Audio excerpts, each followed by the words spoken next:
pernah lihat film 2012 nggak? Yang kiamat itu. Iya. Itu akan tenggelam dan itu ke sebagian besar daratan. Riau akan hilang. Gambarannya seperti itu gitu. Gambarannya. Perubahan iklim menyebabkan cuaca tuh panas kan, sehingga rawan kebakaran nih. Nah, ketika kebakaran itu memperparah lagi perubahan iklimnya. Jadi ini memang seperti lingkaran setan deh. Dari beberapa penelitian-penelitian saya lakukan gitu, baik itu di lahan gambut dan juga mangrove, ternyata memang di paling bawah di masyarakat nih ya, terutama petani, mereka tuh tidak mengetahui sebenarnya tuh lahan gambut ini dicocok tanam apa sih, terus bagaimana pengelolaan yang bagus supaya berkesinambungan dan berkelanjutan itu seperti apa, mereka tuh tidak tahu gitu. Halo pembaca dan pendengar dari Rumah Paradigma, ini adalah siaran pertama kami untuk membahas siniar Paradigma. Kamu wajib banget untuk memfollow Instagram kami di Rumah Paradigma, juga untuk mensubscribe di YouTube channel kami di Rumah Paradigma untuk mendengarkan dan membaca kebijakan-kebijakan yang akan kami bahas terkait tentang isu lingkungan dan isu-isu kebijakan pemerintahan lainnya. Hari ini khususnya di siaran pertama ini kami akan membahas tentang kebijakan volunetsing dengan mengaitkannya terhadap kebijakan perubahan iklim dan juga akan menyangkutkannya tentang visi misi yang sudah dibikin atau sudah dicanangkan oleh calon pasangan gubernur dan wakil gubernur Riau pada tahun 2024-2029 ini. Sebelum itu, kita akan membahas terlebih dahulu kenapa sih channel ini penting dan kenapa hari ini kita harus membahas tentang kebijakan perubahan iklim dan mengaitkannya terhadap visi dan misi calon gubernur. Untuk itu, pertama, saya mengenalkan terlebih dahulu beberapa narasumber yang hari ini hadir bersama saya untuk membawakan acara ini pada beberapa jam ke depan, seperti itu. Agak-agak lama dikit ya. Karena kebijakannya penting, Bang. Oke. Yang pertama dari sisi paling kiri, saya kenalkan terlebih dahulu ada Bang Besta dari Perkumpulan Elang. Halo, saya Besta. Sehat, Bang? Alhamdulillah sehat. Oke. Kemudian ada ibu yang sangat cantik hari ini menemani saya dari Akademisi Unri, Ibu Yeli. Halo, Ibu. Halo, selamat siang. Sehat, Ibu? Alhamdulillah sehat. Alhamdulillah sehat. Kemudian tentunya dari tuan rumah Paradigma ada Bang Riko.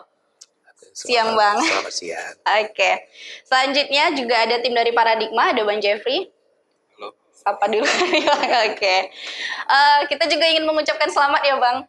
Ibu, kemarin Indonesia sudah memiliki presiden baru, Bapak Prabowo Subianto, dan juga wakilnya Bapak Gibran, dan juga sudah diumumkan kita akan memiliki menteri baru dari Riau ya, Bang ya.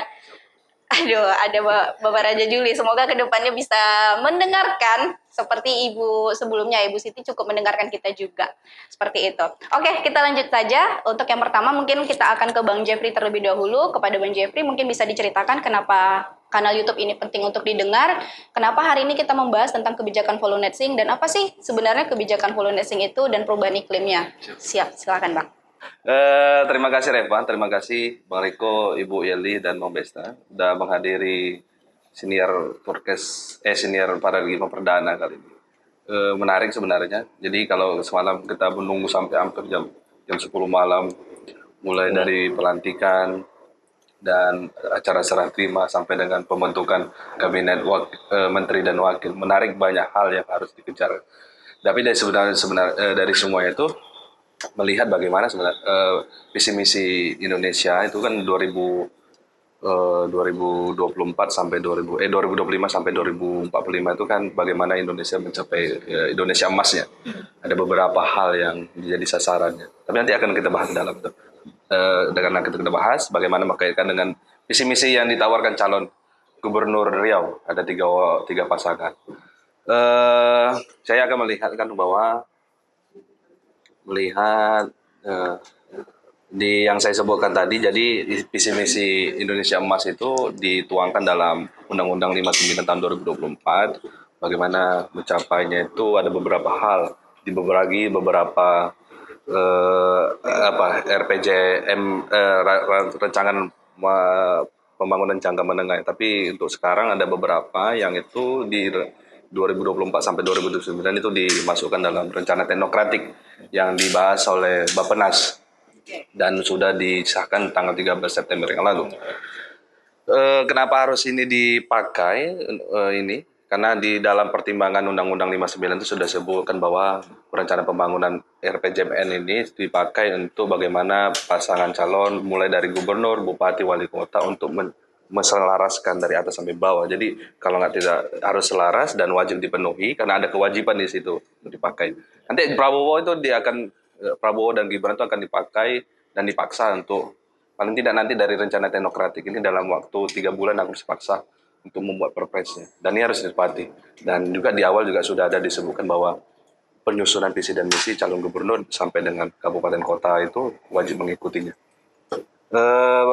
Apa yang menariknya dari kali ini kita melihatnya soal bagaimana soal perubahan iklim. Jadi di sasarannya visi misi Indonesia Emas itu ada di poin kelima, intensitas emisi gas rumah kaca menuju nol emisi. Jadi ini salah satu sasaran yang dipakai.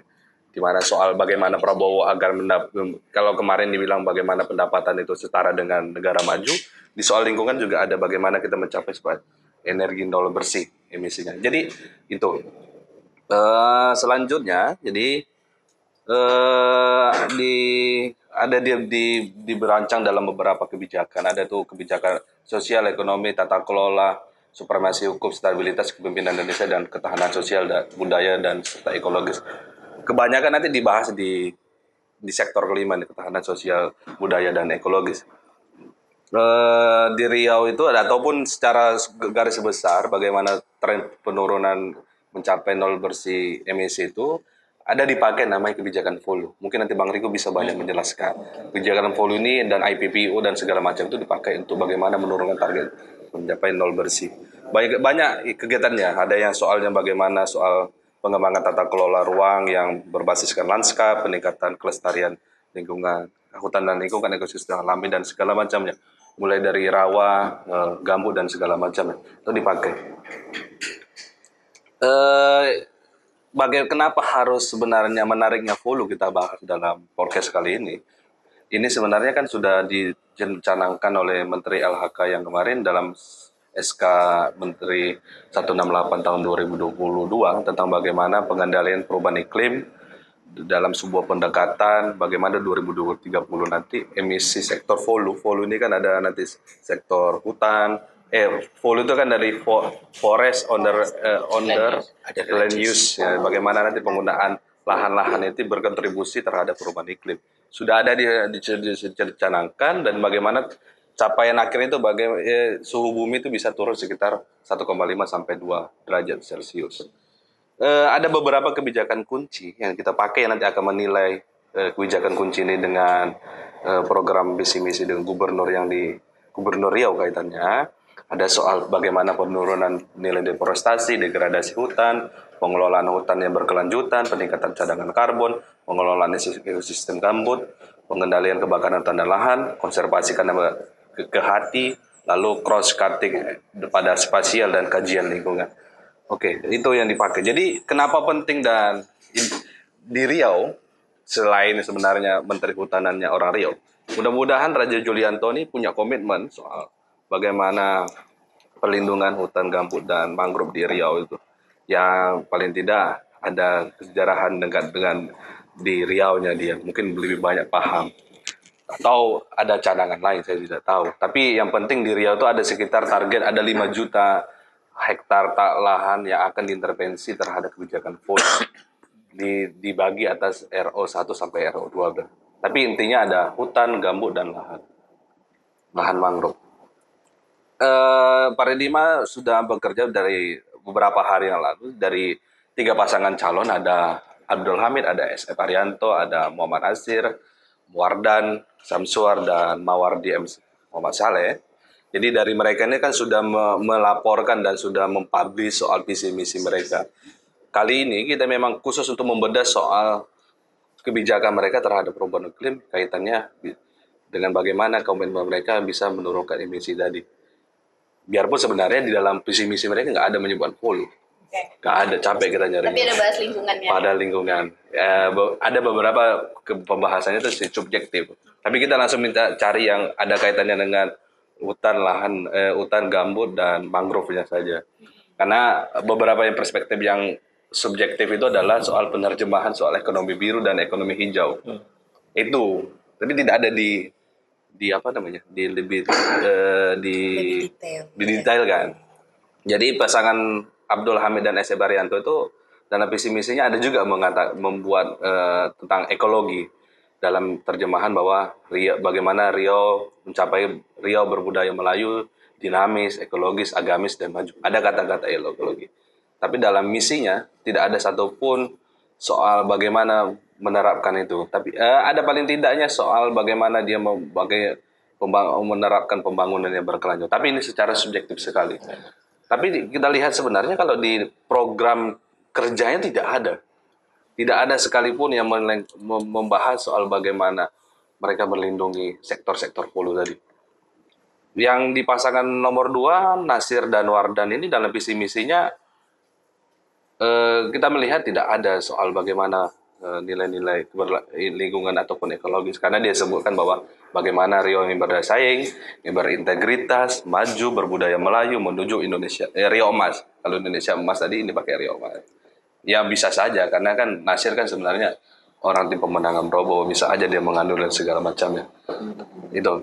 Tapi dalam misinya disebutkan ada soal lingkungan. Bagaimana mencapai pelestarian lingkungan yang konektivitas antar daerah. Di program kerjanya dia sebut bagaimana penguatan ekosistem lanskap ekonomi hijau. Saya tidak tahu bagaimana dengan ekonomi hijau. Mungkin nanti Ibu Yeli punya perspektif bagaimana ekonomi hijau nih. Saya cari-cari dari semua ini nggak dapat gitu, nggak nemu. Jadi bagian juga tata kelola hutan lindung dan ekosistem alami. Itu. Selanjutnya soal di pasangan nomor urut 3 di Samsuar dan Mawardi M. Saleh. Jadi bagaimana dalam visinya mereka merencanakan bahwa terwujudnya Riau maju bermartabat pusat ekonomi Sumatera dan gerbang ekonomi ASEAN 2029. Kalau nggak salah dulu ini juga pernah dalam kuliah juga ekonomi ASEAN itu sejak 2011 sudah disebutkan juga, Bang. Tapi di-recycle lagi. Di-recycle lagi. Coba benar lagi. Ya. Oke, dalam misinya itu gimana meningkatkan kesadaran kebudayaan masyarakat untuk menjaga lingkungan bersih, indah dan sehat. Saya pikir cuma meningkatkan kesadaran ini. Tapi ada beberapa hal yang menarik dan cukup dari visi misi Samsur ini. Meningkatkan kesadaran ini cuma sebatas bagaimana menyadarkan masyarakat agar aware aja. Ya, sadar biar jangan membuang sampah sembarangan mungkin saja. Tapi dalam programnya dia ya paling tidak ada keberlanjutannya soal bagaimana membuat ruang penerapan Riau hijau, memperbanyak ruang terbuka hijau, deteksi dini dan karhutla dan deteksi dini terhadap karhutla, restorasi gambut, mangrove dan lahan, pengembangan kampung iklim. Biarpun cuma sebenarnya kawasan ini kawasan kampung iklim ini. Oh iya. Daerah ini. Tapi saya tahu apakah iklimnya cuma sebatas gerbang ditulis ini gerbang masuk perubahan iklim. Hujan banjir juga. Ada yang lain itu. Karena itu juga lagi juga bagaimana pelatihan kewirausahaan bidang non hutan. Itu yang kita lihat. Tapi dari semua yang kita bedah dari P3 misi kita tidak ada melihat yang spesifik sekali soal bagaimana komitmen 3 pasang calon ini soal perubahan iklim. Terutama bagaimana mencapai emisi yang nol bersih tadi. Itu kuncinya yang kita dapat. Oke, itu dulu Pak. Nanti yang membedah itu orang-orang abang ini. Baik, terima kasih Bang Jeffrey yang sudah out frame ya. Jadi selanjutnya kita langsung kepada 3 narasumber. Yang pertama saya mau ke tuan rumah dulu, ke Bang Riko Kurniawan dari Rumah Paradigma. Mungkin pembaca dan pendengar sudah akrab atau sudah pernah dengar tentang istilah follow netsing, netsim follow gitu. Ada yang bilang follow netsing, ada yang bilang netsim follow. Jadi ini pada intinya kalau misalnya teman-teman pemula yang mendengarkan yang mungkin tidak terlalu fasih dengan istilah ini, intinya gimana supaya Indonesia nanti pada tahun 2030 ya Bang ya, itu memiliki impian supaya sektor lahan kehutanan itu menyerap lebih banyak karbon daripada yang dilepaskan seperti itu. Nah, itu pada intinya seperti itu, begitu. Nah, supaya kita lebih akrab juga lebih tahu tentang kebijakan yang sudah diberikan Indonesia pada sudah dicanangkan oleh Bu Siti yang lalu, dan kenapa ini perlu dilanjutkan kebijakan ini. Kita langsung aja ke Bang Riko. Mungkin Bang Riko bisa jelaskan seperti apa pentingnya kebijakan volunetzing ini untuk dilanjutkan ke pemerintahan sekarang. Silakan Bang. Oke, terima kasih Reva. Sebelum kita bicara tentang volu, kita ingin mengajak pemirsa terkait dengan persoalan perubahan iklim. Oke. Kan kalau kita bicara sekarang persoalan dunia, kan isu perubahan iklim ini menjadi salah satu isu penting atau persoalan penting yang banyak dunia yang merasakan dari dampaknya terjadinya perubahan iklim yang sangat mengganggu keselamatan dan kenyamanan manusia yang tinggal di bumi. Oke. Nah, persoalan ini timbulnya memang kalau kita bicara dari sejarah ekonomi, itu kan sejak terjadinya revolusi industri, Oke. di mana transformasi ekonomi yang dulunya bertani dan sebagainya itu dunia-dunia mengembangkan sektor industrialisasi. Salah satu alasannya misalnya pertumbuhan masyarakat, terus ingin melihat memperbaiki taraf hidup dan kemakmuran masyarakat. Nah, banyaklah pabrik-pabrik dibangun untuk itu, sehingga ya industri. Kalau di awal-awal zaman kami dulu kan isu yang kita muncul itu kan cuma polusi. Oke. Misalnya sungai tercemar, udara kotor, kan begitu tuh.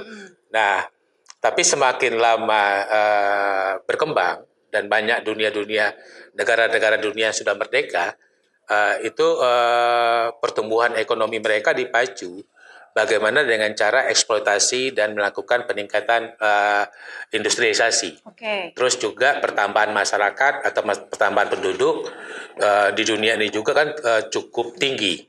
Kalau kita melihat angka jumlah masyarakat di dunia sekarang dengan kebutuhan yang ada sekarang, mau tidak mau memang industri itu dipaksa untuk bagaimana memenuhi kebutuhan konsumtif dari masyarakat di dunia. Nah, salah satu dampak yang kita rasakan sekarang dengan persoalan ini, mulailah di awal-awal tahun 90-an, dunia itu berkumpul lah untuk membicarakan persoalan ini, perubahan iklim. Mulai namanya kita kenal dengan protokol Kyoto ya, yang dimana ada komitmen dari masing-masing negara untuk menurunkan emisinya. Nah, tapi dari banyak kita lihat perundingan perubahan iklim, itu kan banyak negara belum dapat kata sepakat untuk mengurunkan emisinya. Sama seperti kalau kita generasi sekarang melihat perjuangan Greta. Greta Thunberg itu kan salah satu anak muda Swedia. Dia bercerita dan melakukan mogok sekolah, strike school, untuk bagaimana, karena mereka itu ada generasi ke depan, dia ingin memaksakan persoalan perubahan iklim ini bukan hanya sebatas politik, bukan sekadar normatif perundingan, tapi kita harus melakukan bukti nyata. Karena kalau banyak catatan para ahli dunia, terutama untuk ahli-ahli perubahan iklim di panel UNFCCC, itu kan dulu diprediksikan suhu kita itu 2060 itu jika tidak terjadi perubahan signifikan, itu akan terjadi kenaikan sekitar 2 derajat. Nah, dampaknya apa? Mungkin kalau kita melihat di televisi misalnya banjir, terus ada namanya badai kedinginan, atau terjadi perubahan cuaca yang ekstrim. Misalnya di negara dingin panasnya tinggi. Bahkan dulu beberapa di Eropa itu terjadi serangan badai panas yang banyak menimbulkan orang dingin. Tapi ada juga yang terjadi hal yang paradoks juga, di negara-negara gurun malah salju turun. bahkan banjir.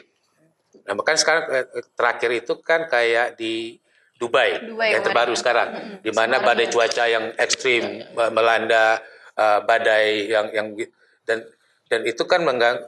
Dan bahkan juga kalau kita bicara statement dari Menteri Sri Mulyani sebelum COVID dulu, kan negara-negara ke depan itu akan bicara tentang persoalan perubahan iklim, di mana dampaknya itu akan menyebabkan situasi politik global itu akan parah. Misalnya Sri Mulyani dulu menyamakan dengan situasi COVID. Situasi COVID yang kita hadapi tahun 2020 sampai 2022 kemarin, yang membuat horor ya, ekonomi shutdown, masyarakat, itu hanya sekitar 10% dari dampak perubahan iklim jika terjadi. Baru 10%. Baru 10%. Ya bisa dibayangkan misalnya sekarang kenapa isu pangan, isu air. Karena yang namanya masyarakat ke depan itu kan butuh makan. Benar. Nah, kalau cuaca ekstrim, misalnya sekarang ini kita lihatlah, kalau di zamannya generasi kalau kami ini generasi apa ya, milenial. Itu dulu kan kalau bicara hujan. Ya, cara menghitung sekarang kan musim ya. tidak susah kita membaca iklim. Dan ini akan merubah perubahan masyarakat juga. Kalau dulu dia ingin bertanam menunggu musim hujan, sekarang musim hujannya tidak terjadi. Terus pasti akan kegagalan tanam. Di saat padinya hujan ditanam, tiba-tiba kemarau panjang. Sehingga banyak menimbulkan gagal panen. Ataupun panas atau banjir kalau hujan sendiri. Dan ini menimbulkan defisit atau kekurangan stok-stok pangan kita. Dan itu, bayangkan tadi, berapa miliar sekarang masyarakat di dunia ini, pangan itu kan menjadi kebutuhan pokok manusia. Iya, benar. Jika pangan itu terganggu, pastilah revolusi, gejolak sosial, atau dan sebagainya akan terjadi. Ini isu keamanan. Benar. Belum lagi isu air. Kalau di negara-negara Nil itu pernah nggak dengar kita, orang mau perang gara-gara sungai Nil itu ingin dipindahkan untuk didam. Karena perebutan air. Nah, air sendiri di muka bumi di dunia ini juga akan semakin berkurang. Freshwater ya. Kalau bumi sendiri kan hampir 80% kan air, tapi kan air laut. Air belum lagi. Nah, itu yang kita bilang isu perubahan iklim ini. Kalau kita melihat nanti hubungan kita dengan politik, dengan kebijakan negara, itu bagaimana semua negara harus berkomitmen dan menghitung sumber emisinya. Karena penyebab perubahan iklim itu kan pelepasan emisi. Benar. Nah, kalau kita bicara negara-negara maju, tentu kan sumber emisi terbesar mereka kan di sektor energi, transportasi, dan industri. Benar.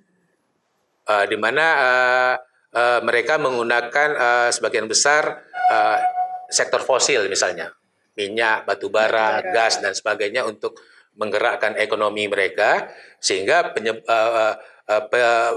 penyumbang terbesar mereka itu kan di sektor industri dan transportasi dan energi. Nah, Indonesia sendiri juga kalau kita bicara di catatan global, Indonesia ini kan salah satu memang kita belum negara maju. Belum berkembang. Tapi di dalam sektor emisi, kita juga nomor 3 penyebab emisi terbesar di dunia ini. Tapi di sektor hutan dan lahan. Di mana hutan dan lahan kita dulu kan kalau bicara ekologisnya, itu kan tempat penyimpan mengeluarkan oksigen dan menyerap CO2. Kan teorinya kan begitu. Benar. Sehingga kita dianggaplah paru-paru dunia. Brazil, Kongo, kan gitu nih.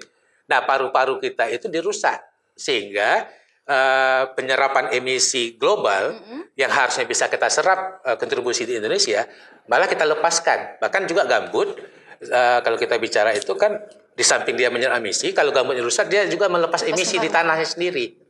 Nah, itulah menyebabkan Indonesia dianggap salah satu negara penghasil emisi terbesar. Tapi sebagian besar dari sektor hutan dan lahan. Nah, kejadian ini kan kalau kita bicara data, kalau kawan-kawan lingkungan paham lah. Kalau dulu itu kan boleh dikatakan kampanye kita itu hampir 50 kali 50 lapangan bola per detik hutan kita hilang. Kan begitu tuh. Karena apa penyebabnya nanti kita bisa bahas. Tapi kita melihat tapi juga lagi-lagi ini bicara tentang pembangunan. Karena Indonesia membilang kami ini juga kan negara merdeka, negara yang mau berkembang. Kami juga mau mensejahterakan rakyat kami. Salah satunya sumber ekonomi kita ya berasal dari sektor hutan dan lahan. Nah, kembali ke Riau misalnya. Riau ini kan kalau kita bicara landscape-nya, kita punya lahan 9 juta hektar. Dari 9 juta hektar itu kita sebagian besar itu hampir 55% adalah lahan gambut dan mangrove. Nah, kalau kita melihat ekonomi di Riau, Riau itu kan tetap salah satu PAD terbesar kita dari sektor minyak. Nah, Riau ini kan dulu dianggap dulu boleh dikatakan 60% minyak kita dari Riau. Sekarang mungkin sudah berkurang ya karena minyaknya berkurang, tapi tetap terbesar. Nah, sektor mana lagi kalau kita lihat? Sawit sama akasia. Kan kalau kita lihat kehidupan sehari-hari kan itu tuh. Ekonomi kita lebih ditumbang dengan banyaknya perkebunan kelapa sawit maupun industri akasia. Nah, total mereka itu sendiri, akasia kita itu kan sudah 1,7 juta hektar. Kebun sawit kita tuh hampir 3,3 juta hektar. Artinya, hampir 60%, bahkan 70% wilayah kita itu hanya didominasi di 2 komoditas. Nah, kalau penyebab utamanya tadi kenapa ekonomi ini serampangan dikembangkan, dulu kita sejak tahun 97, kita belum bicara perubahan iklim ya, tapi dampak dari rusaknya hutan kita itu salah satunya kan kebakaran hutan dan lahan, di mana hampir tiap tahun asap terjadi. Nah, ini yang kita lihat, kita kembali kepada sektor hulu. Nah, hulu itu sendiri itu bagian dari komitmen Indonesia di kancah global. Indonesia, saya pikir ini adalah kebijakan yang ambisius dan kita cukup apresiasi lah, karena Indonesia paham sektor emisi terbesar dari kami itu adalah di sektor hutan dan lahan. Hampir 60%. Kalau kita itu bicara total emisi Indonesia ya, 60% emisi kita di global itu dari sumber 2 sektor ini. Dan Indonesia berani. Maka Indonesia juga men-challenge negara-negara Aneks 1. Kalian sumber emisi kalian kan dari sektor industri, transportasi, dan sebagainya. Kami juga mau kalian itu menurunkan juga, bahkan kalau bisa bersih. Dari sektor, sehingga dengan kecepatan Indonesia kan mentargetkan 2030 ya. Sektor hutan dan lahan itu net, artinya tidak menimbulkan emisi lagi. Setara. Ya, artinya kalaulah itu dilakukan, 60% emisi kita itu bersih. Dan apa akibatnya secara global? Tentu pemanasan sekarang ini kan berubah lagi laporan dari panel perubahan iklim dunia. Kalau dulu kan mencanangkan 2060 suhu akan naik lagi. Sekarang 2035 lebih cepat lagi. Nah, ini bisa kita bayangkan dampaknya. Nah, Indonesia sudah berani. Kami akan melakukan net emisi untuk transisi energi dan transportasi. Kalau bicara di kebijakan NDC-nya, Indonesia itu di 2060. Nah, makanya kan akan banyak shutdown, misalnya perubahan transisi energi dan sebagainya. Nah, kembali ke pertanyaan Reva tadi, apa itu volume nesting dan sebagainya. Kalau volume nesting itu kan adalah langkah terukur kebijakan pemerintah untuk implementasi. Dan ini sama seperti Greta. Kita ini bukan lagi, kalau kita tadi Jeffrey bilang kampanye-kampanye visi itu kan masih normatif.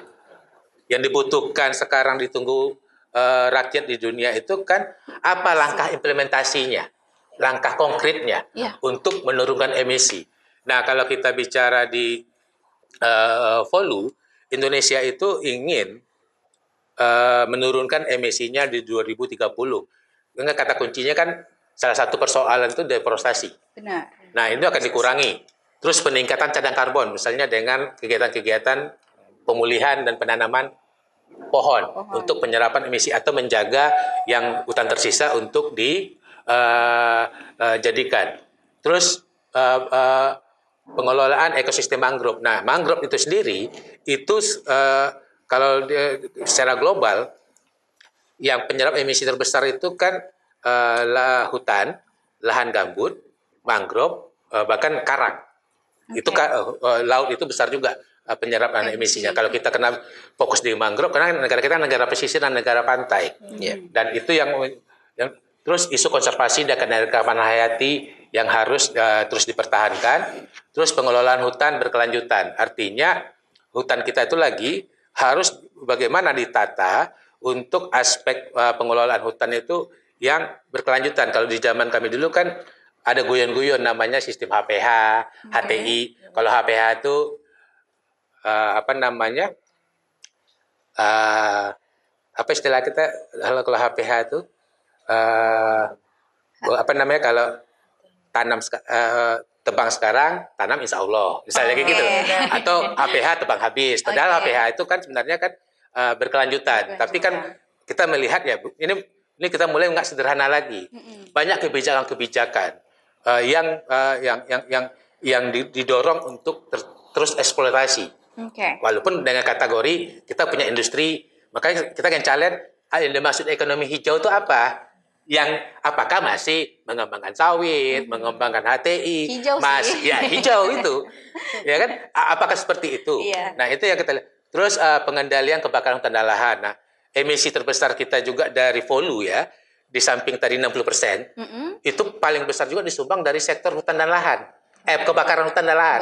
Kebakaran kemarin itu emisi kita dengan 2 bulan kebakaran kemarin, 3 bulan itu sama setara dengan emisi Indonesia 3 tahun. Waduh.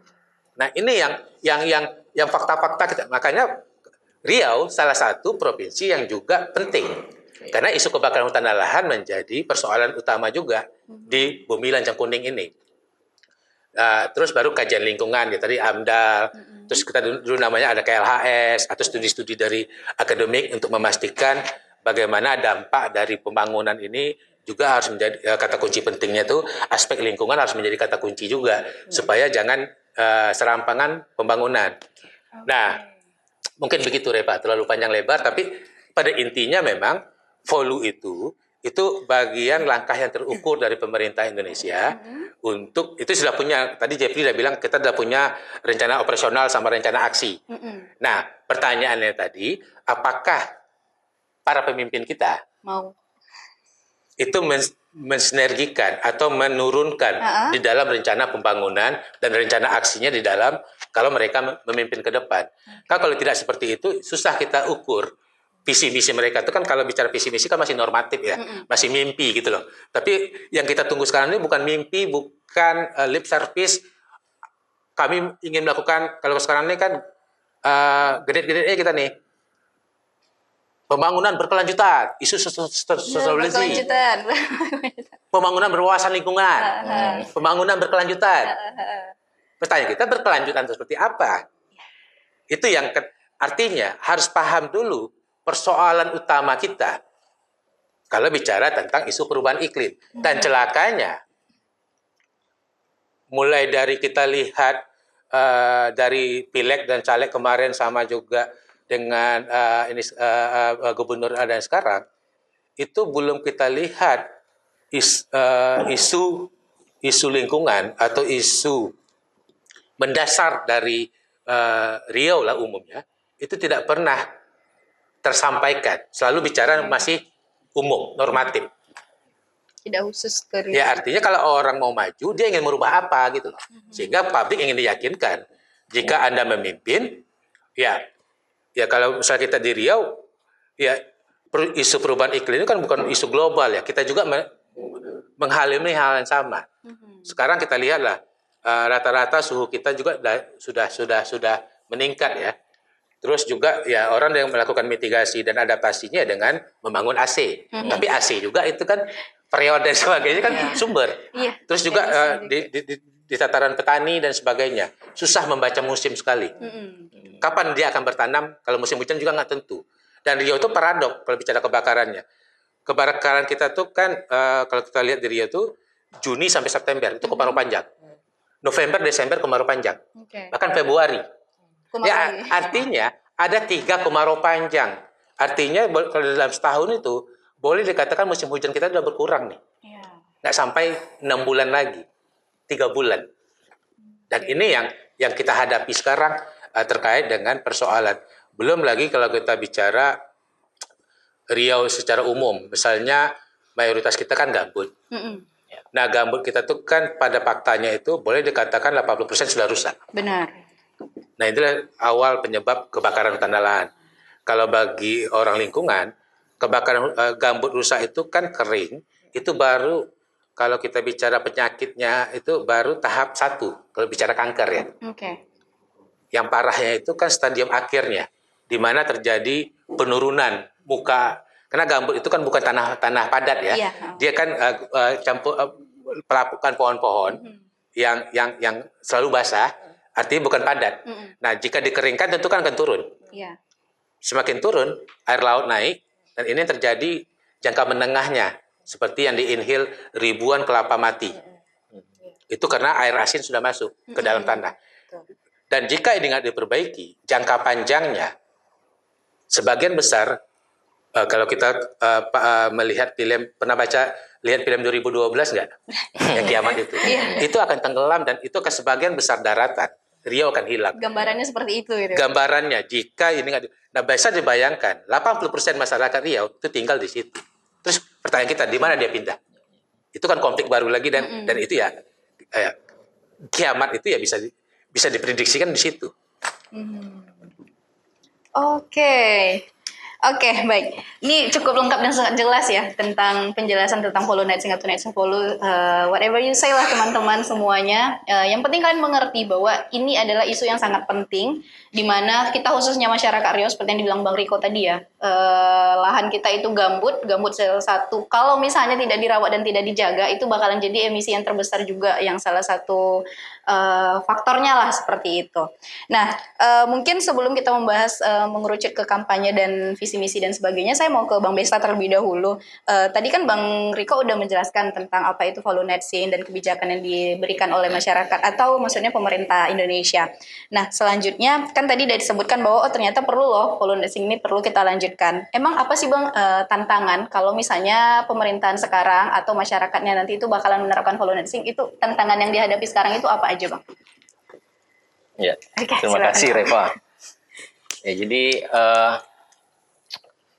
tadi Bang Riko sudah panjang lebar ya menyampaikan kenapa kita kemudian penting untuk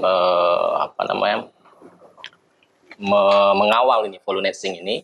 Lalu juga tadi disampaikan juga apa akibatnya gitu ya. Bahkan ya tadi ekstrim itu kiamat itu ternyata bisa discientifickan dengan adanya bencana ekologis ini gitu ya. Nah, tapi tadi menarik tuh yang disampaikan Bang Riko. Kalau kita mau melakukan mitigasi, tentu kita harus paham dulu nih seperti apa kondisi kita gitu ya. Nah, mungkin lanjut. Nah, kalau kita bicara volu, tentu itu tadi bahwa ini adalah kaitannya dengan kawasan dan hutan. Hutan itu ada di dalam kawasan hutan, tentu sebagian besarnya, walaupun di Riau itu ada sebagian kecil itu di luar kawasan hutan. Nah, kalau kita mau lihat di Riau itu kawasan hutan lebih kurang 5.300.000 sekian gitu ya. Artinya lebih dari setengah daratan Riau itu adalah kawasan hutan. Tapi mau kita lihat gitu ya, kawasan hutan di Riau itu seperti apa peruntukannya. Tadi misalnya Bang Riko menyampaikan deforestasi besar-besar segala macam, apa penyebabnya. Nah, kalau kita lihat ini ada peruntukan yang pertama itulah hutan tanaman. Hutan tanaman itu di Riau itu seluas lebih kurang 1.500.000 sampai 1.700.000 tadi kata Bang Riko kan. Artinya ini kan dikelola oleh perusahaan. Memang ditanam dengan tanaman kehutanan, tapi kan dalam pengelolaannya tentu ada penebangan, ada yang namanya kanalisasi kalau di gambut segala macam gitu ya. Nah, itu kan menimbulkan proses-proses itu menimbulkan emisi. Apalagi kalau itu di lahan gambut misalnya, itu lebih besar lagi emisinya. Nah, itu terkait kawasan hutan gitu ya. Lanjut. Nah, ini kalau kita bicara tutupan lahan. Nah, tutupan lahan terbesar di Provinsi Riau itu adalah perkebunan. Oke. Perkebunan. Nah, mayoritas tadi Bang Riko sampaikan itu sawit. Sawit itu 3,8 hampir 4 juta gitu ya. Nah, itu kan ada lebih kurang 48% dari total luas wilayah Provinsi Riau gitu ya. Nah, lagi-lagi dalam proses pengelolaannya, ini kalau kita bicara sawit tentu belum lagi dia adalah monokultur gitu ya. Ketika dia di gambut itu harus dikeringkan gambutnya, Iya. itu emisinya berapa lagi gitu ya. Belum lagi persoalan-persoalan lain gitu ya. Nah, juga tutupan lahan di Provinsi Riau itu yang kemudian berhutan itu hanya tinggal 29% yang berhutan. Nah, kalau Ini kita maksudnya yang beneran hutan ya, Bang? beneran ya? hutan. Oke.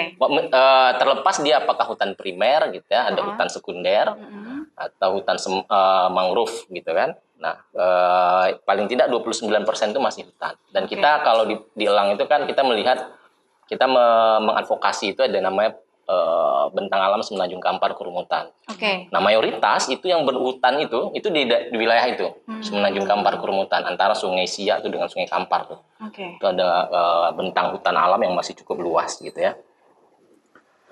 Lanjut. Nah, ini gambut dan mangrove. Kenapa kita gambut dan mangrove gitu ya? Kalau kita bicara volumetric, ini kan gambut dan mangrove ini adalah ekosistem penting. Kenapa penting? Gambut ini tadi sudah dijelaskan panjang lebar oleh Bang Riko. Ketika dia rusak, ini emisi yang dilepaskan sangat besar, Ya. gitu ya. Nah, kita punya gambut di Riau itu 4.900.000 hampir 5 juta. Jadi lebih dari setengah daratan Riau itu adalah gambut. Nah, ini harus jadi perhatian oleh ini yang mau nyalon-nyalon jadi gubernur ini gitu kan. Nah, itu. Dengan kondisi tadi kata Bang Riko udah rusak 80% ya, Bang ya? Nah, kita lihat. Oke. Kalau catatan ya Bang Riko nyampaikan itu 80%. Sudah lebih dari 80% gitu. Oke. Lalu di lahan gambut itu peruntukan yang terluas adalah perkebunan. Oke. Nah, tadi yang saya sampaikan, ketika di perkebunan di lahan gambut, mau tidak mau dia pasti harus mengeringkan lahan gambut. Karena Emisinya besar ya, Bang? kalau sawit, dia tidak akan hidup di dalam kondisi gambut yang alami. Gambut alami itu kan dia harus berair kan. Nah, kemudian dia asamnya tinggi. Sawit tidak akan hidup Nggak di cocok dalam gitu. kondisi seperti itu. Oke. Nah, dia harus katakanlah diadaptasi dulu atau dinormalisasi dulu lahannya dengan memberikan pupuk, mengeringkannya, kanalisasi dan lain sebagainya. Oke. Gitu ya. Dan itu di tahun 2020 yang 44,27% itu gitu ya. Nah, itu kalau kita melihat di tahun 2015 dia baru 27,7%. Artinya dalam jangka waktu 5 sampai 10 tahun bisa sampai 16% peningkatannya. 16% dari total wilayah Provinsi Riau. Artinya kita bisa lihat perkembangan perkebunan di Provinsi Riau itu dia di awal-awal di tahun-tahun belakangan itu cukup masif, cukup besar gitu ya. Oke.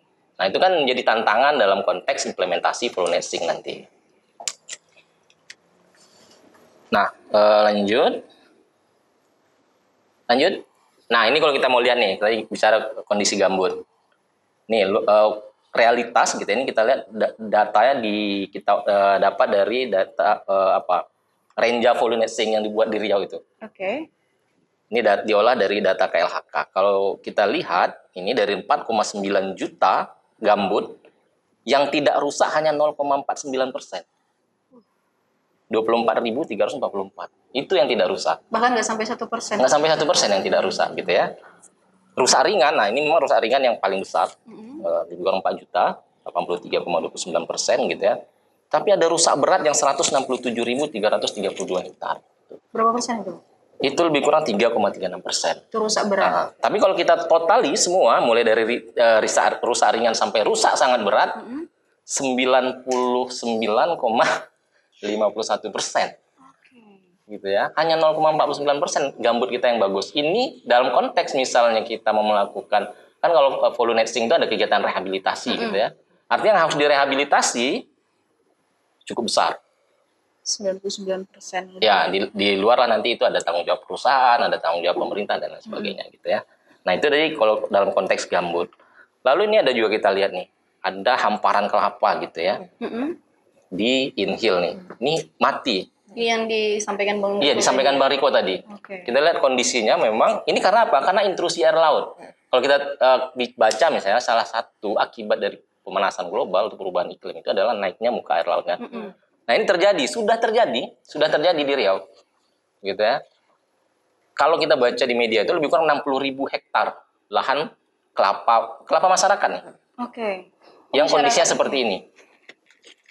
Ini akibatnya apa? Gitu ya. Ini di samping ini bukan bicara soal ekologi saja, tapi ini juga sosial ekonomi gitu ya. Ini masyarakat tentu kehilangan mata pencaharian. Di samping itu ada lebih kurang 9 kampung gitu ya, yang atau dusun lah gitu di sana itu pindah, meninggalkan pemukiman mereka karena memang tidak layak lagi di sini. Akibat ini, nah ini memang sangat nyata gitu ya, dampak perubahan iklim di kita ini gitu.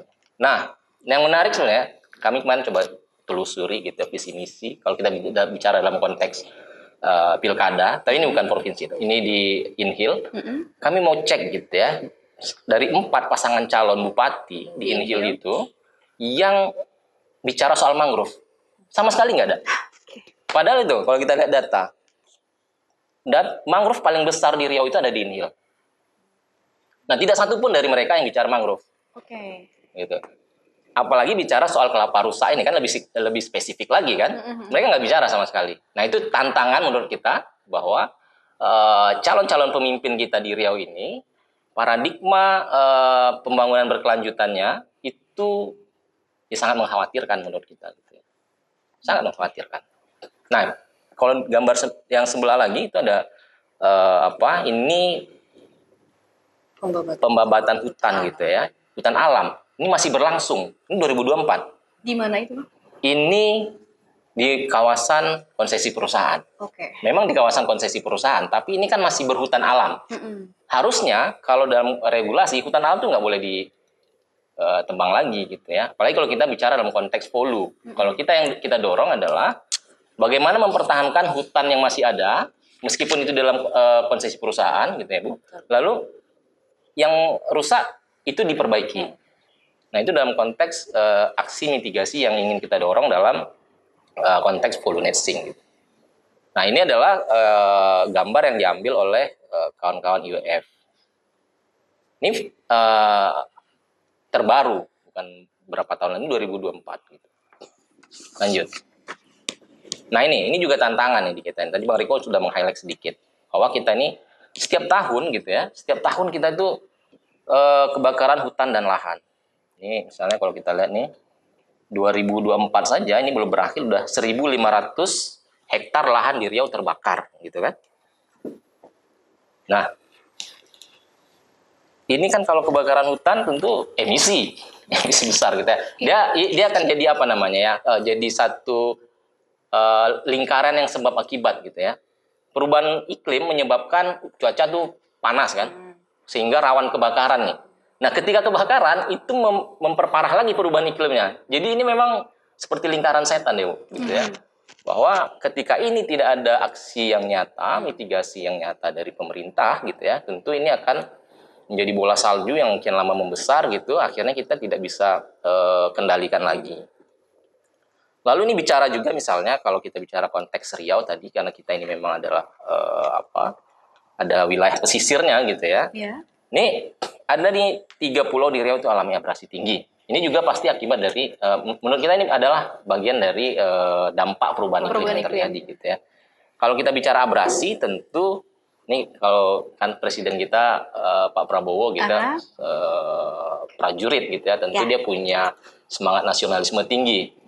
Ini bicara abrasi, ini adalah bicara soal kedaulatan negara.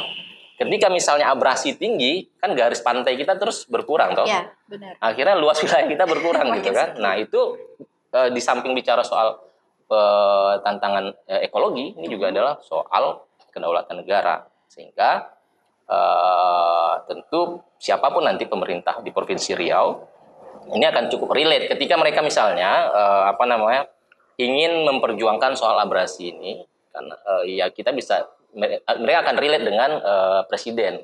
Kalau narasi yang mereka bangun bukan hanya soal ekologi, tapi juga soal kedaulatan negara tadi. Gitu. Ini juga banjir. Nah, kita di Riau itu ini sudah jamak di kawan-kawan pegiat lingkungan. Riau itu ada 3 musim misalnya. Apa gitu aja ya. itu Bang? Ada musim asap, musim kemarau gitu ya. Musim hujan itu ada banjir. lalu ada musim korupsi yang tak kenal musim gitu kan. Nah itu sudah jamak kita ketahui. Nah itu tantangan yang kita di Provinsi Riau. Nah lalu lanjut. Nah ini bicara implementasi gitu ya, bicara implementasi polinetsing di Riau. Kalau kami di Perkumpulan Elang mungkin tidak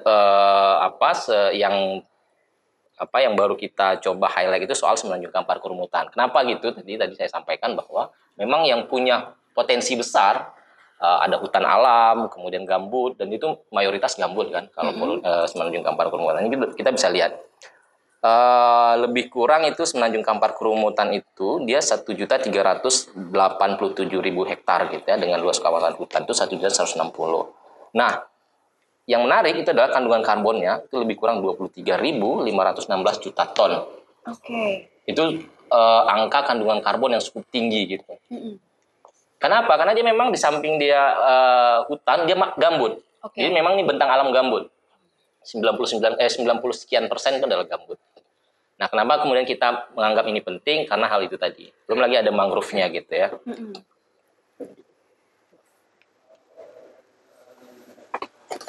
Nah, ini kalau kita bicara juga tentu kalau volunetzing bukan hanya bicara soal ekologis gitu ya, tentu kita juga bicara ada potensi ekonomi. Karena di dalam konteks perhutanan sosial itu di dalam konteks volunetzing dia juga bicara soal perhutanan sosial tuh.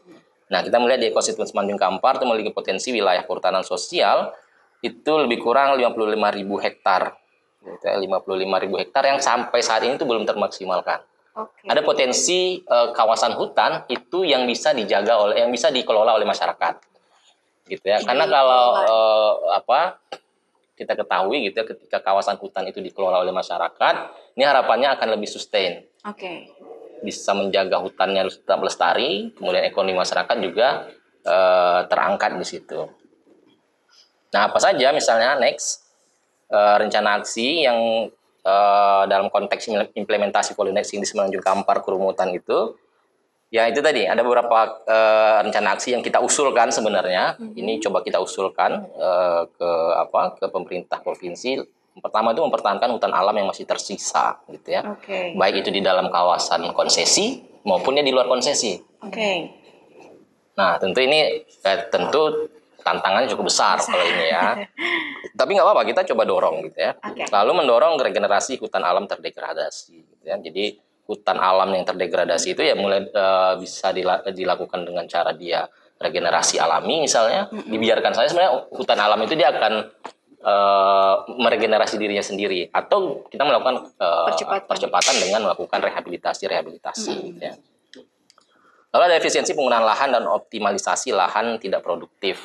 Nah, karena lahan-lahan tidak produktif itu kalau berdasarkan kajian ini adalah yang potensi besar terjadi kebakaran hutan dan lahan. Jadi lahan-lahan yang dia tidak produktif kemudian ditinggalkan gitu ya, terlantar. Nah, ini potensi terjadi kebakaran sangat tinggi. Lalu ada akselerasi kegiatan penyerapan karbon dalam dan luar negeri gitu ya, di luar kawasan hutan untuk menjamin keberlangsungan layanan jasa ekosistem. Jadi salah satu jasa ekosistem dari hutan atau lahan itu adalah dia bisa menyerap karbon. Dia menyerap karbon itu tadi yang disampaikan Bang Riko. Nah, ini tentu harus diakselerasi kegiatan penyerapannya dengan cara tadi itu ya, memperluas hutannya dengan rehabilitasi dan lain-lain gitu ya. Dan di situ juga ada nilai ekonomi ya sebenarnya. Ketika menjaga hutan ada namanya nilai ekonomi karbon, meskipun saat ini kan tentu kita masih menunggu regulasi untuk bagaimana ini bisa diterapkan secara langsung di lapangan. Lalu kegiatan-kegiatan seperti misalnya kebijakan fiskal untuk sektor hulu gitu ya. Jadi ada kan kalau orang mau menjaga hutan, tentu dia bertanya apa manfaatnya, gitu ya, apa manfaatnya? Masa hutan hanya ditengok-tengok aja tanpa tidak bisa menghasilkan apa-apa gitu. Nah, itu sebenarnya kita mendorong ada pengembangan kebijakan fiskal untuk sektor itu, misalnya dengan tadi ada insentif karbon gitu ya, ada insentif yang diberikan oleh pemerintah pusat kepada daerah-daerah yang punya inisiatif, misalnya inisiatif baik untuk kegiatan hulu dan lain-lain gitu ya. Lalu ada kegiatan penegakan hukum untuk menghambat tadi itu sih ya, pembabatan hutan, illegal logging dan lain-lain. Nah, juga ada kegiatan penguatan basis data. Jadi kalau bicara semua itu tentu bicara data. Karena perencanaan itu tidak akan efektif ketika datanya masih belum clear.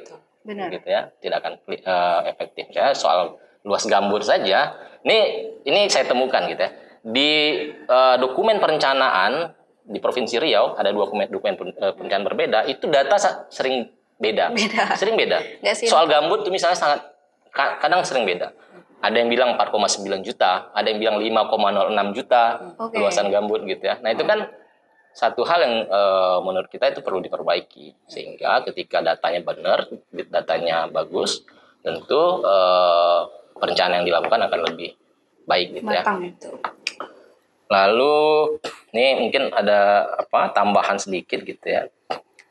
Kalau kita bicara tantangan nih, kemarin habis pelantikan presiden gitu ya. Dan menteri diumumkan gitu. Nah, ada memang tadi Jeffrey sudah meng-highlight ini ada sasaran bahwa itu menolkan emisi, sasaran dari visinya presiden. Tapi dalam Asta Cita kan ada kalau dulu Jokowi Nawacita, dan Prabowo dia menyebutnya Asta Cita, ada 8 cita-cita itu ya. Nah, salah satunya itu adalah meningkatkan kemandirian ekonomi melalui pengelolaan sumber daya alam secara maksimal.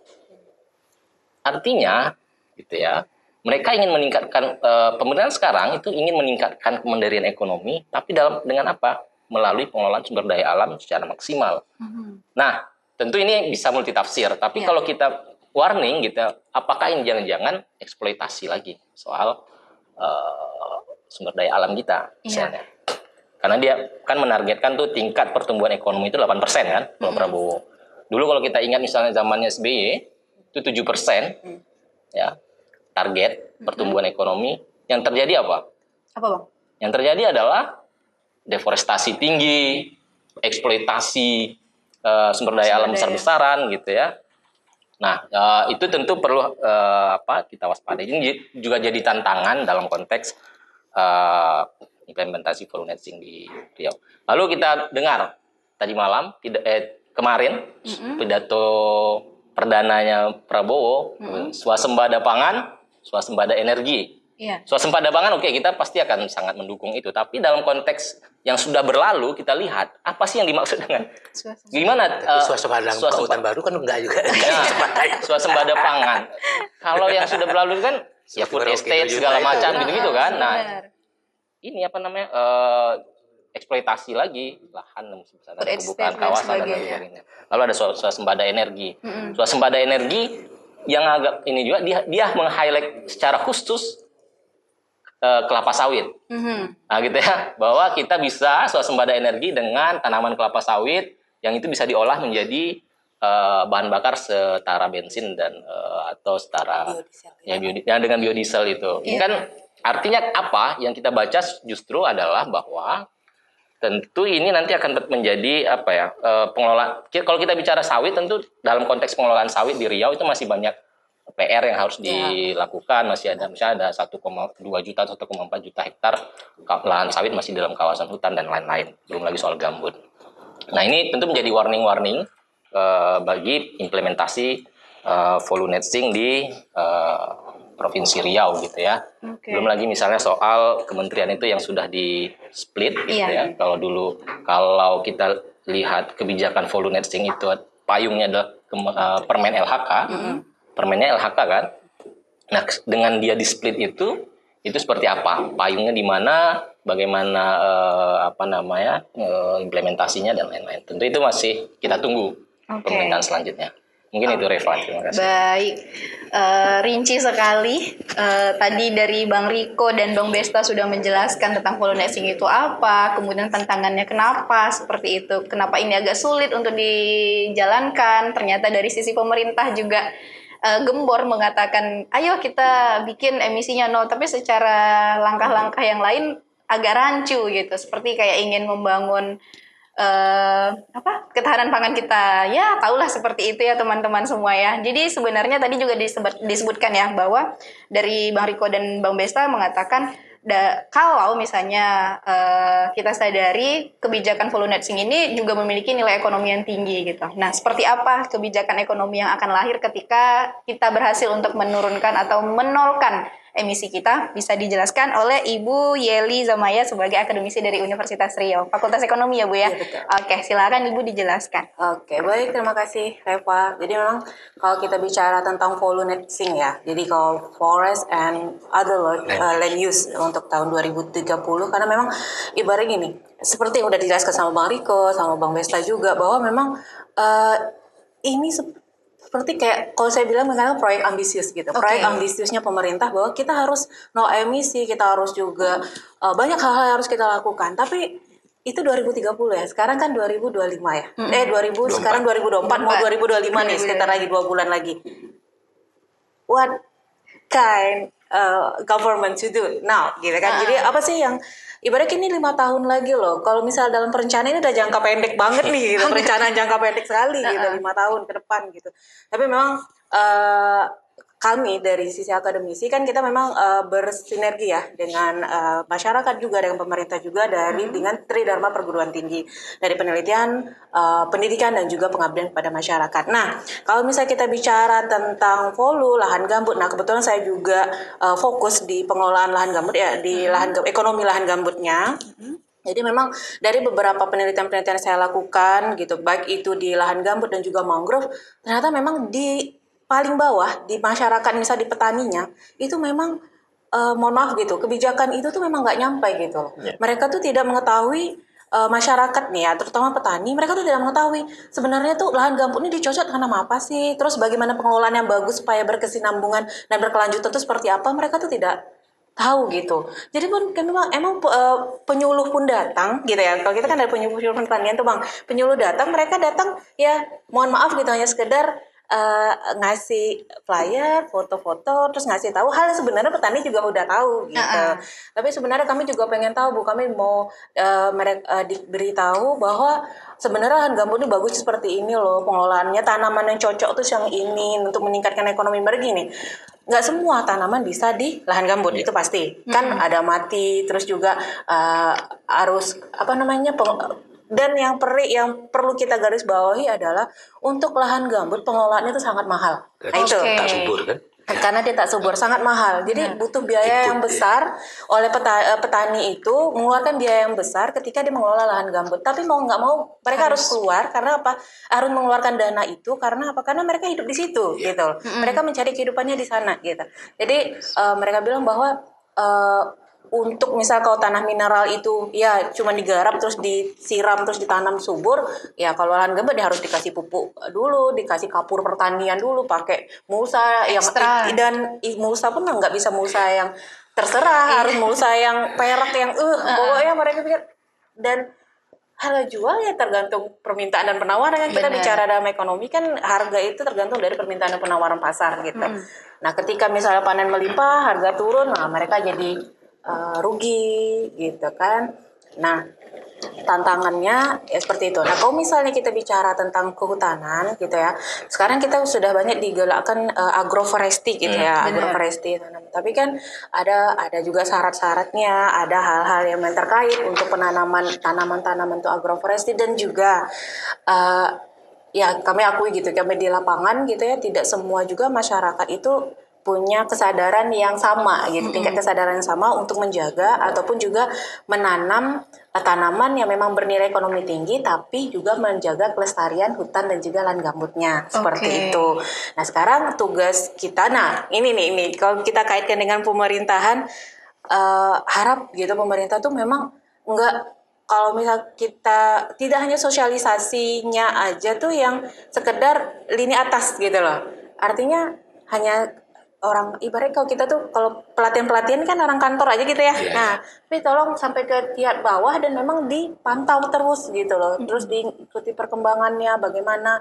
Oke, misal diberikan bantuan terus dipantau kelanjutannya seperti apa dan bagaimana gitu. Karena kalau bahasa anak sekarang kan FOMO ya. Tahu FOMO ya. FOMO itu artinya ketika ikut-ikutan kalau ada program nih semuanya dinas-dinas ataupun bidang-bidang semuanya programnya sama. Terus tapi tiba-tiba ini mati ataupun nggak berjalan semuanya juga nggak ikut atau nggak jalan terus ataupun terbiasa mereka dibayar gitu istilahnya atau ada program-program ketika ada program yang tidak ada biayanya yang ibaratnya tidak diberikan apa ya namanya kalau kita kan namanya alat gitu ya Bang ya tapi tidak berupa uang cash ya mereka jadi kayak cari program yang lain lah gitu seperti itu jadi mental seperti itu juga mungkin perlu tahapan dan juga waktu gitu buat menyadarkan kepada masyarakat bahwa penting loh menjaga hutan, lahan gambut dan juga mangrove. Nah, mengenai yang dari Bang Abesta bilang yang mengenai kelapa di Inhil itu kebetulan saya juga melakukan penelitian itu Bang akhir bulan lalu gitu di Kuala Selat, desa Kuala Selat di desa Kecamatan Kateman Inhil dan itu memang habis rata daerah pesisirnya itu sehingga kalau kami dari sisi ekonominya tuh mikirin bagaimana alternatif livelihood-nya. Jadi apa sih alternatif mata pencarian untuk masyarakatnya? Kan akhirnya kan kita berbicara seperti itu. Tapi kalau lahan yang sudah terkena abrasi laut tuh apa yang harus kita lakukan? Nah, itu kan kalau dari konteks keilmuan saya kan saya dari ekonominya ya kayak gitu. Itu kan dari ilmu tanah dan sebagainya gitu. Pada dari ekonominya kami mikir ini apa yang harus dilakukan gitu. Apa alternatif livelihood-nya? Apa yang harus masyarakat lakukan supaya mereka tetap hidup gitu di wilayah itu ataupun akhirnya pindah. Cuman mereka tidak bisa lagi mengandalkan dari kelapa yang mereka ibarat udah turun temurun gitu pasifnya di situ udah sangat-sangat turun temurun per generasinya ditinggal di sana seperti itu. Nah kembali lagi ke kebijakan kalau pollinating itu pasti ketika ini misalnya berhasil dan juga ibaratnya berdampak pada masyarakat itu pasti ekonomi juga akan bagus gitu. Terutama ekonomi masyarakat lokal yang sekitaran tinggal memang di daerah kehutanan dan juga gambut dan juga mangrove gitu. Mulai dari misalnya peningkatan pendapatannya, lalu juga masyarakatnya pendidikan juga akan lebih bagus dan juga banyak alternatif mata pencarian yang mereka lakukan. Yang semula misalnya mereka hanya nelayan, terus karena hutannya udah bagus bisa gitu ya, mereka bisa nyari rotan gitu. Terus mereka misalnya juga nanam agroforestry seperti itu dengan nilai jual yang lebih bagus dan juga dikelola oleh kelompok masyarakat desa yang juga aktif gitu. Nah kebetulan juga pada tahun ini saya juga kemarin itu bersama beberapa kelompok gitu ya untuk KHG Bang ya, ada beberapa kelompok yang ada di KHG khusus untuk kelompok KUD-nya gitu. Jadi mereka bertanya bahwa apa yang bagus dilakukan di sana, bagaimana cara pengelolaan keuangannya gitu karena berdasar ekonomi dan juga kira-kira nanti pemasaran seperti apa lebih ke situ. Jadi tapi untuk masyarakatnya yang saya lihat mereka sudah ada keinginan, tinggal bagaimana lagi pemerintah dan stakeholders itu sangat-sangat mendukung untuk dari usaha mereka seperti itu. Itu sih Mbak. Tadi kan Ibu Yeli kan bilang ada beberapa pendampingan gitu kan Bu. Ada nggak Bu yang Ibu dampingi wilayahnya itu yang nilai ekonomi masyarakatnya itu tumbuh tapi mereka bukan nanam sawit atau memang yang misalnya contohnya seperti itu lah Bu gitu. Yang bisa dijadiin pencerahan gitu untuk masyarakat gitu. Nah, kalau itu dia ya. Kenapa kalau kita bicara sisi ekonomi, kenapa sawit itu sangat banyak peminatnya? Harga pasti. Ya, apapun ya kalau kita kan kalau bahas orang ekonomi, pasti harga itu nomor satu untuk jadi bahan pertimbangan dalam kegiatan apapun gitu, termasuk dalam kegiatan misalnya pertanian dan perkebunan. Nah, kalau dari tanaman lain ya tidak semasif atau segencarnya sawit gitu. Karena mereka bilang gini, sawit kalau misalnya mereka yang swadaya ya, pertaniannya sendiri swadaya, itu kan mereka butuh duit, mereka dodos gitu, mereka jual dapat 200.000, 300.000 per hari aman. Gitu. Iya. Tapi kalau nanam kami Bu, nanam misalnya jagung ya butuh berapa hari, apalagi cabai gitu atau berapa bulan gitu. Nanas juga gitu. Kalau secara ekonomi, kalau untuk pendampingan yang pernah saya lakukan itu ada jagung, ada nanas. Itu bagus untuk secara nilai ekonominya, nilai harga jualnya dan juga untuk pelestarian gambutnya. Tapi kalau untuk secara memenuhi kebutuhan dia sehari-hari memang diakui belum. Substitusi lah baru. Iya, baru untuk melengkapi saja. Belum sebagai pendapatan utama. Nah, itu dia. Jadi permasalahan di situ. Nah, juga ini beberapa mungkin Bang Riko dan Bang Besta juga tahu bahwa kalau tanam nanas itu kan kalau misalnya ada kebakaran kan dia ditanamin nanas nggak ikut kebakar. Oh iya. Iya, gitu sama dengan tanaman vanila. Nah, itu juga sering saya galakkan gitu ke misalnya pada saat lakukan pengabdian atau apa, nanam nanas gitu, nanam ini supaya nggak kebakar gitu. Seperti itu juga. Itu selain nilai jualnya bagus, tapi itu juga pangsa pasar ya. Sekali tanpa kalau panen tuh banyak ya. Kalau harganya turun, ya udah masyarakat tuh kalau udah harganya turun udah kayak malas lagi nanam, kita carilah yang lain lagi ya gitu. Jadi ada semuanya berhubungan dengan pendapatan seperti itu. Oke, baik. Jadi seperti itu ya. Mungkin dari masyarakat yang memang khususnya mungkin memiliki lahan yang lahannya itu terletak di lahan gambut, masyarakat Riau lah khususnya gitu. Bahwa ternyata memang dari sisi ekonomi sawit itu memang menguntungkan, melejit gitu harganya dibanding yang lain gitu. Tapi kalau secara kelestarian seperti yang dibilang Ibu Yeli tadi, ya mungkin memang belum senaik atau seutama dari si sawit, tapi setidaknya kamu bisa bantu untuk menjaga si lahannya itu biar tetap sesuai dengan karakternya, seperti itu karakternya gambut. Lalu kita berlanjut ke ini. Tadi kan ketiga-tiganya bilang Polunet ini adalah kebijakan ambisius dari pemerintah gitu. Terus tadi juga disebutkan bahwa Riau itu kebanyakan udah terpenuhi sama sawit, terus habis itu juga udah ada udah rusak lah seperti itu kan Bang gitu. Yang kita tahu, yang Reva tahu gitu, itu kan letaknya di perusahaan gitu kan Bang, Ibu, sorry. Gitu.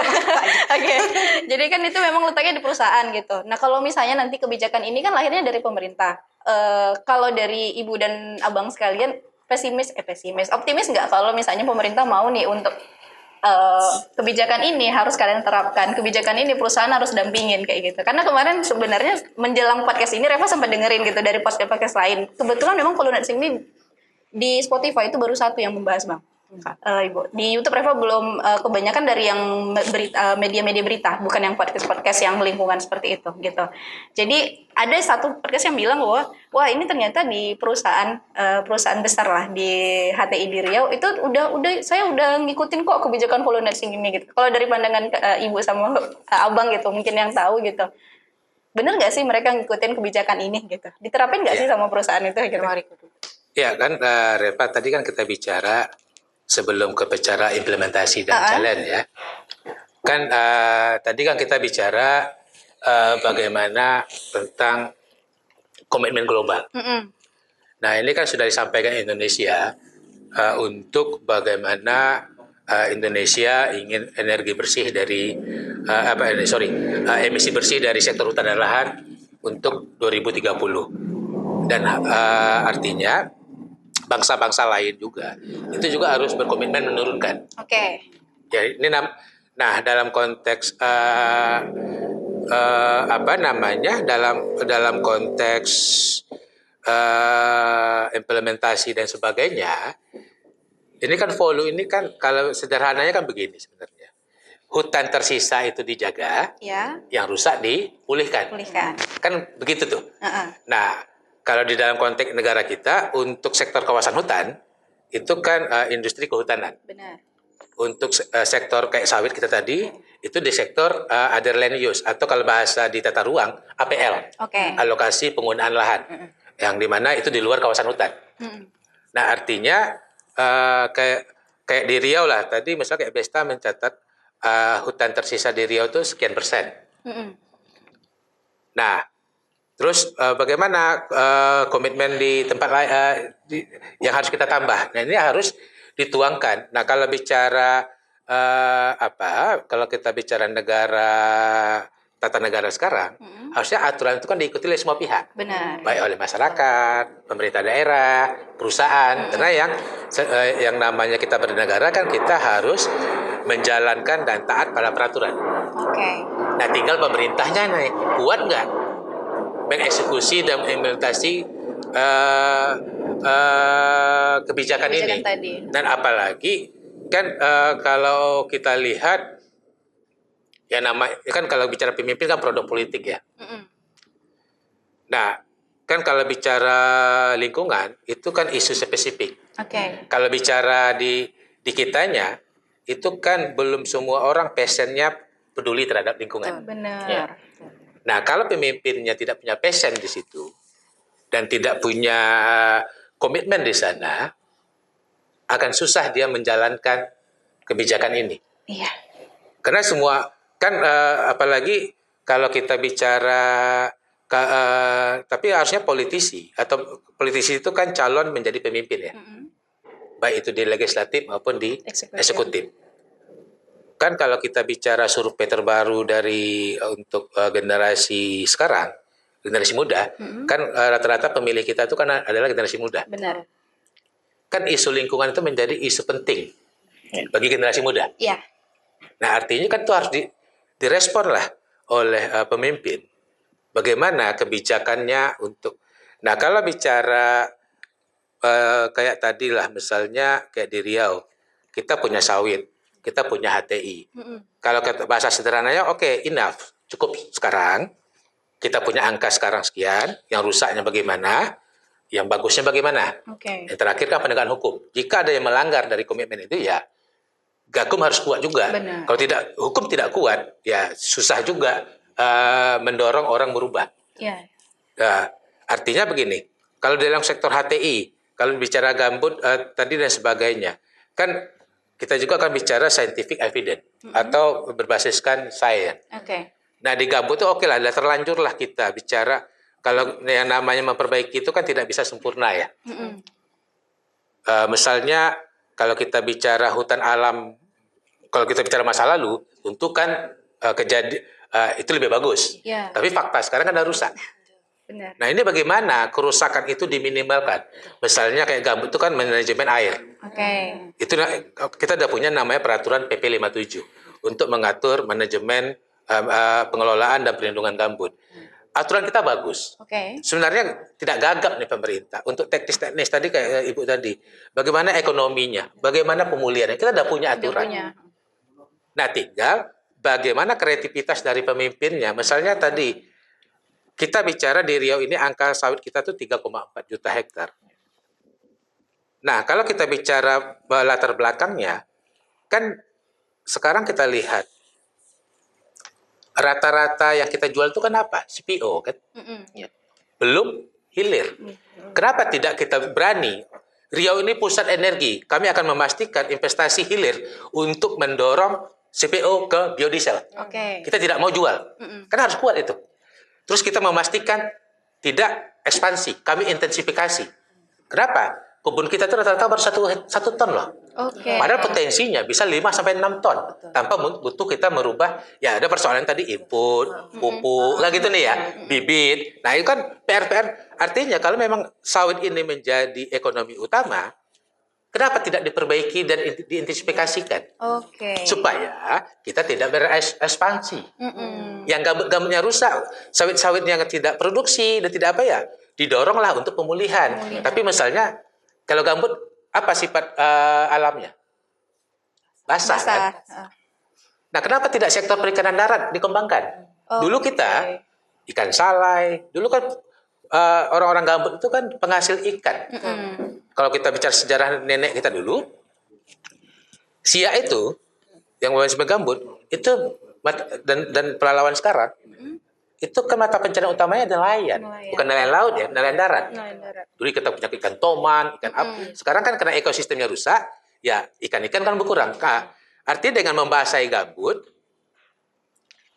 artinya oke lah secara ekonomis pohon tidak hidup. Tapi dengan basah kan ada ikan bisa hidup. Kenapa tidak dikembangkan sektor perikanan? Toh manusia di depan itu kalau bisa pangan itu kan bukan hanya bicara karbo ya. Protein kan juga pangan. Kenapa tidak didorong? Apalagi katanya besok makan siang gratis itu. Kenapa tidak ikannya berasal dari petani yang memulihkan gambut? Termasuk kayak kelapa tadi. Dari 60.000 hektar, memang secara alam agak berat kita menjadikan darat lagi. Tapi kenapa tidak kita kalian kembangkan mangrove di situ? Karena hari-hari kan basah. Nah, memang kita harus merubah ekonominya dari petani kelapa ke petani, misalnya ketam, ikan. Di samping dia memulihkan mangrove untuk emisi, ekonominya dapat. Oke. Jadi jangan menyerah. Nah, yang celakanya dokumen-dokumen Bapedanya Inhil itu masih memaksa kelapa. Padahal alamnya sendiri nggak bisa kelapa lagi. Iya. Kecuali kau pulihkan dulu. Nah, tapi ini kan harus, ya itu tadi, kalaulah pemerintah kita paham, sekarang sama kayak ilmu apa ya, apa istilah ilmu berkelahi. Kan kalau dari kita di kelemahan, kita bisa mengurai kelemahan itu menjadi kekuatan. Misalnya sekarang 90% gambut kita tuh rusak. Nah, untuk memastikan emisinya kan itu kita punya namanya BRGM. Kita punya namanya TRGD daerah. Iya, betul. Kita punya ada kebijakan-kebijakan untuk membasahi gambut. Seperti Ibu tadi bilang KHG. KHG itu kan namanya Kesatuan Hidrologis Gambut. Gambut itu kan semacam spoon ya. Di satu kesatuan. Ini rusak, ini akan terganggu. Iya. Maka kita bicara satu KHG, 2 sungai besar sebagai dasar. Karena yang gambut itu kan sumber airnya kan dari sungai besar sama hujan. Nah, itu yang harus dipastikan. Pertama, basahi dulu gambutnya.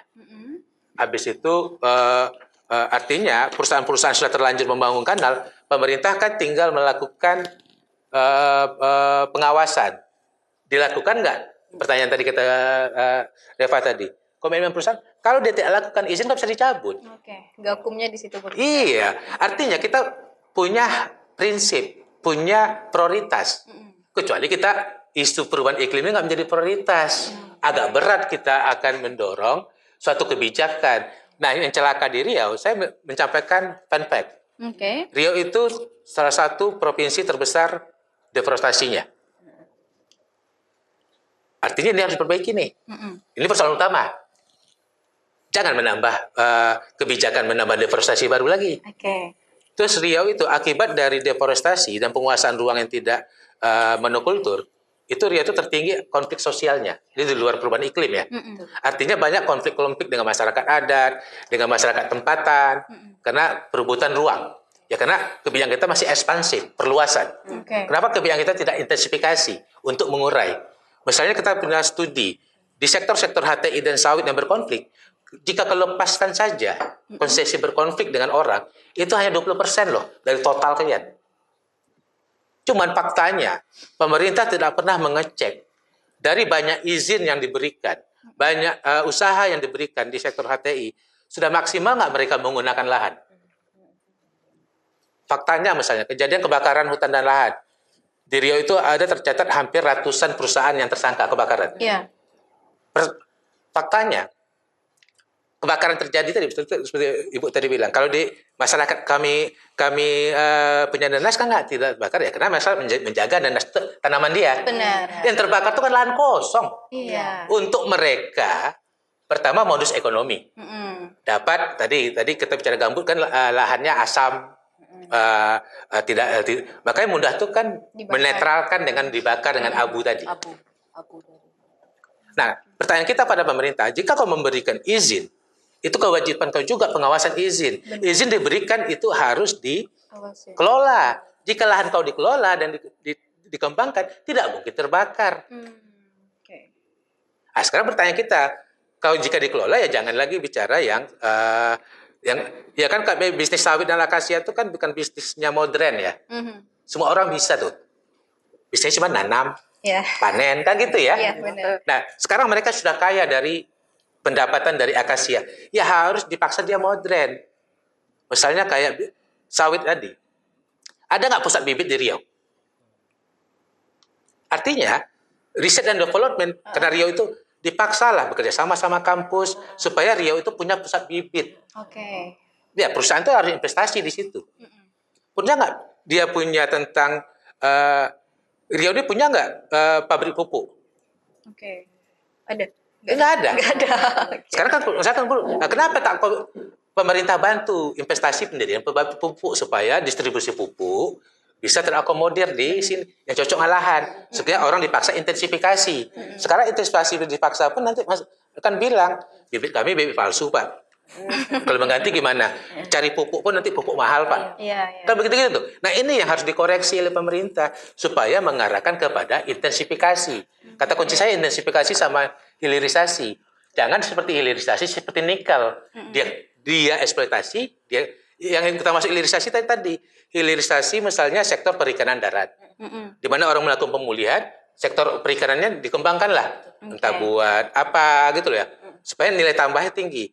Kalau di sawit, hilirisasi kita, kalau kita mau jadi pusat energi di sini, jangan CPO dijual. Minyak goreng dibangun pabriknya di sini, bahan baku banyak kok. Biodiesel dikembangkan di sini. Bahan baku, kalau bahan bakunya cukup, tentu kan secara cost dan efisiensi itu lebih murah. Karena truk-truknya itu biaya transportasi kan lebih murah. Ini sekarang semua kan ditaruh ke Jawa semua. Pabrik minyak di situ, biodiesel. Pabrik minyak goreng di sana. Sekarang pertanyaan kita kunci. Harga minyak goreng Riau dengan di Jawa mana lebih murah? Di sana. Itu dia. Sumbernya di sini. Makanya kita teringat ahli-ahli ekonomi selalu namanya bilang jebakan sumber daya alam itu. Nah, Riau itu mengalami itu. Kita kaya. Dan Indonesia secara umum gitu juga. Tapi kita tidak pernah menggunakan kekayaan itu untuk sekarang data fun fact lagi. Singapura kan nggak punya kebun sawit ya. Benar. Tapi dia punya pusat biodiesel. Perusahaan Finland punya pabrik jutaan hektar mengolah CPO untuk energi terbarukan dari bahan sawit. Dia nggak punya sawit, tapi kita jual semua. Artinya, dulu kita udah punya, misalnya pemerintah sudah tahu dulu, misalnya ingin, ya tadi gagasan-gagasan tadi itu. Nah, masuk kita gagasan-gagasan itu kan sudah FGD-nya banyak, kajian sudah banyak, begitu ya. Apa namanya? Kita juga sudah melihat faktanya. Cuman sekarang yang kata kunci dari kita itu, para pemimpin kita ini tahu enggak akar persoalan kita itu apa? Ini masih berhubungan dengan volume dan perubahan iklim. Karena kita itu masih provinsi yang terbesar deforestasinya dan paling rusak lahannya. Dan itu kan kita juga bukan hanya juga ini bicara sektoral atau bicara administrasi provinsi, kabupaten atau nasional, kita bicara global. Tadi saya bilang tadi, suhu di bumi itu makin sekarangnya 2035 itu akan makin meningkat kalau tidak signifikan perubahan penurunan emisi dari masing-masing negara. Nah, kita sebagai negara besar harusnya bisa berdiplomasi di global juga isu volume ini untuk menekan negara-negara aneks satu tadi. Stop dan kurangi emisi kalian dari sektor itu. Nah, sehingga kita akan merubah revolusi pola konsumsi dunia. Sekarang walaupun kita belum melihat secara mendalam ya, komitmen Cina lebih tinggi daripada negara Barat. Cina sekarang kan sektor transisi energi kan lebih banyak energi terbarukan daripada batu bara.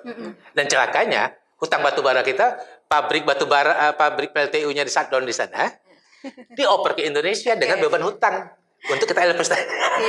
Kita hutang batu bara juga. Nah, kita pernah bertanya sama SDM dalam sektor transisi energi. Pemerintah sudah mau sebenarnya, sudah paham. Ini kan kita bicara jangan sesederhana melihat tadi ya. Ya, Indonesia paham batu bara itu energi kotor. Tapi bagaimana Pak? Kita sudah terjebak dengan kebijakan hutang batu lalu. Kecuali hutangnya mau diputihkan oleh Cina. Kita siap tuh shutdown batu bara. Sekarang memang sudah ada beberapa batu bara shutdown ya, diganti dengan karena sebagian hutang kita itu diputihkan untuk dialihkan ke energi terbarukan. Bayangkan dari waktu kebijakannya zaman PSBY, kebijakan 2 kali 10.000 megawatt itu kan berasal dari batu bara. Sumbernya dari Sumatera, Kalimantan, eksploitasi batu baranya, pusat energi di Jawa. Nah, sekarang kalau kita bicara untuk Sumatera, sekarang ini kan kalau kita bicara isu Kementerian Energi dan sebagainya, Sumatera itu berlebih energinya sudah loh.